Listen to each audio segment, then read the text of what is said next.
বয়সের থেকে অনেক ছোট, তবুও ভরা সভায় সকলের সামনে মাথা নত করে যুবককে সাষ্টাঙ্গে প্রণাম করলেন শুভেন্দু অধিকারী। বয়সের থেকে এত ছোট যুবককে হঠাৎ কি হলো যে তিনি সাষ্টাঙ্গ প্রণাম করতে গেলেন? কে তিনি? কাকে প্রকাশ্য মঞ্চে হাঁটু গেড়ে প্রণাম করলেন শুভেন্দু অধিকারী? এই ভিডিও ঘিরে রহস্য দানা বেঁধেছে। বাংলাদেশের দিকে দিকে চলছে হিন্দুদের উপর হামলা। ইস্কনের সন্ন্যাসী চিন্ময় কৃষ্ণ দাসকে গ্রেপ্তারের প্রতিবাদে জ্বলছে বাংলাদেশ। ঢাকা, চট্টগ্রাম থেকে রংপুর তার মুক্তির দাবিতে দিকে দিকে পথে নেমেছেন হিন্দু ধর্মাবলম্বী মানুষজন। ভারতীয় ও হিন্দু হওয়া বেলঘরিয়ার যুবককে বাংলাদেশে মারধরের অভিযোগ উঠেছে। আর সেই সায়ন ঘোষের সামনে মাথা নত করে সাষ্টাঙ্গে প্রণাম করলেন রাজ্যের বিরোধী দলনেতা শুভেন্দু অধিকারী। যে ছবি সোশ্যাল মিডিয়ায় ভাইরাল হয়ে গিয়েছে, বিজেপি নেতা কর্মী সমর্থকরা কুর্নিশ জানিয়েছেন শুভেন্দুকে। তবে কেউ কেউ কটাক্ষ করতেও ছাড়েননি। তৃণমূল কংগ্রেস কর্মী সমর্থকদের বক্তব্য, আর না কত নাটক করবেন। বৃহস্পতিবার রানী রাসমণি অ্যাভিনিউয়ে একাধিক হিন্দু সংগঠনের ডাকে এক বিশাল সমাবেশের ডাক দেওয়া হয়। বিষয় ছিল বাংলাদেশে হিন্দুদের উপর নির্যাতনের প্রতিবাদ। আর সেই ভরা মঞ্চে নিজের চেয়ে বয়সে ছোট এক যুবককে সাষ্টাঙ্গে প্রণাম করলেন রাজ্যের বিরোধী দলনেতা শুভেন্দু অধিকারী। কে এই যুবক? হিন্দু পরিচয়ের জন্য বাংলাদেশে বেড়াতে গিয়ে আক্রান্ত হয়েছেন বেলঘরিয়ার বাসিন্দা সায়ন ঘোষ। 25শে নভেম্বর ঢাকায় তার উপর চড়াও হয় মৌলবাদীরা।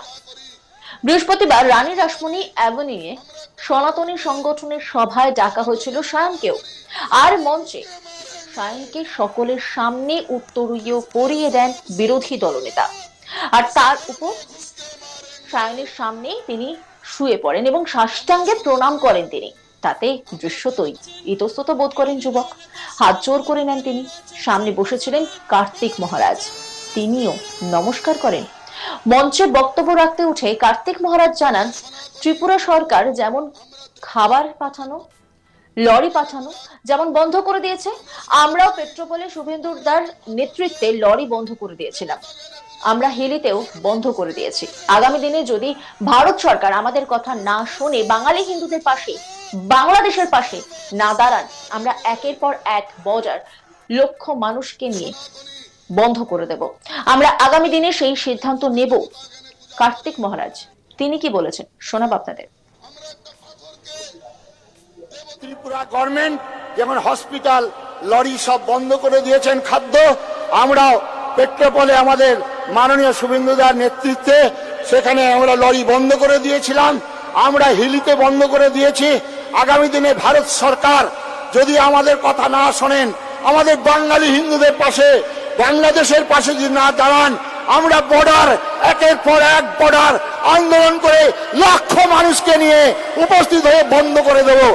আমরা সেই সিদ্ধান্ত গ্রহণ করব আগামী দিনে। আপনারা আমাদের সঙ্গে থাকবেন, ভালো থাকবেন। ত্রিপুরা গভর্নমেন্ট যেমন হসপিটাল, লরি সব বন্ধ করে। একই সঙ্গে তিনি বলেন, আমরা বাঙালি হিন্দু, আমরা শেষ হয়ে যাইনি। সংকল্প করতে হবে। আগামী 15 তারিখ শিলিগুড়িতে লক্ষ কণ্ঠে গীতা পাঠের আয়োজন করা হয়েছে।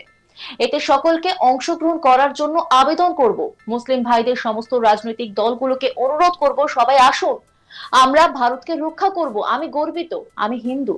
রাজনৈতিক দলাদলি ভুলে আসুন। আজকে হিন্দু সমাজ ডাকছে, যখনই আপনারা ডাকবেন আমরা আসব। হিন্দু সমাজ বিপন্ন হলে আমি আসব। কি বলেছেন তিনি শোনাব আপনাদের। প্রদীপ্ত হুতাশনের মতো দাউ দাউ করে জ্বলে প্রমাণ করে দাও, আমরা বাঙালি হিন্দু, আমরা মরিনি, আমরা মরিনি, আমরা মরিনি।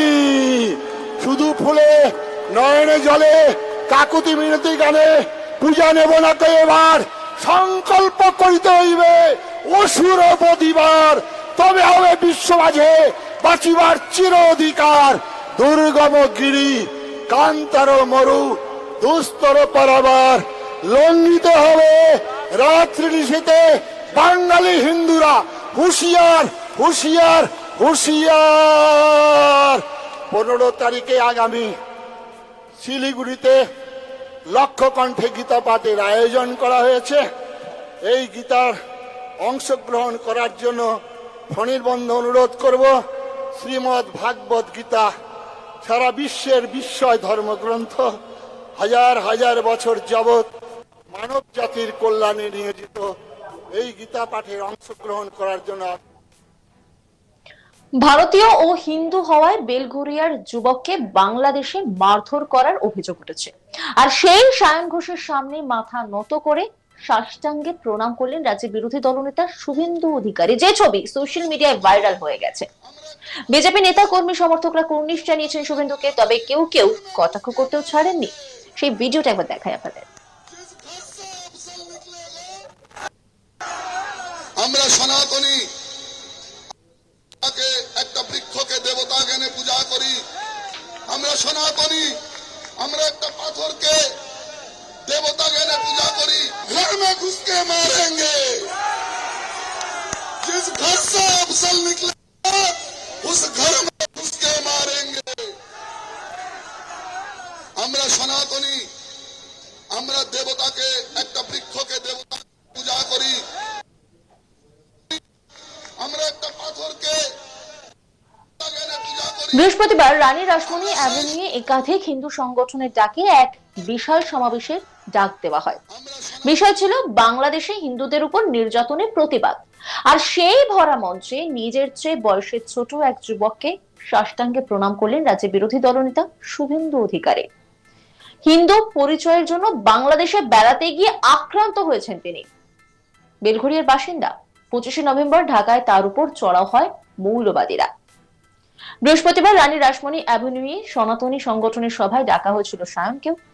আর মঞ্চে সায়নকে সকলের সামনে উত্তরীয় পরিয়ে দেন বিরোধী দলনেতা। আর তারপর সায়নের সামনে শুয়ে সাষ্টাঙ্গে প্রণাম করেন শুভেন্দু অধিকারী। তাতে দৃশ্যতই ইতস্তত বোধ করেন যুবক, হাত জোড় করে নেন তিনি। সামনে বসেছিলেন কার্তিক মহারাজ, তিনিও নমস্কার করেন। দেবতা জ্ঞানে পূজা করি। আমরা সনাতনী, আমরা একটা পাথরকে देवता कहने पूजा करी। घर में घुस के मारेंगे, जिस घर से अफसल निकलेगा उस घर में घुस के मारेंगे। আমরা সনাতনী, আমরা দেবতাকে একটা বৃক্ষকে দেবতা জ্ঞানে পূজা করি।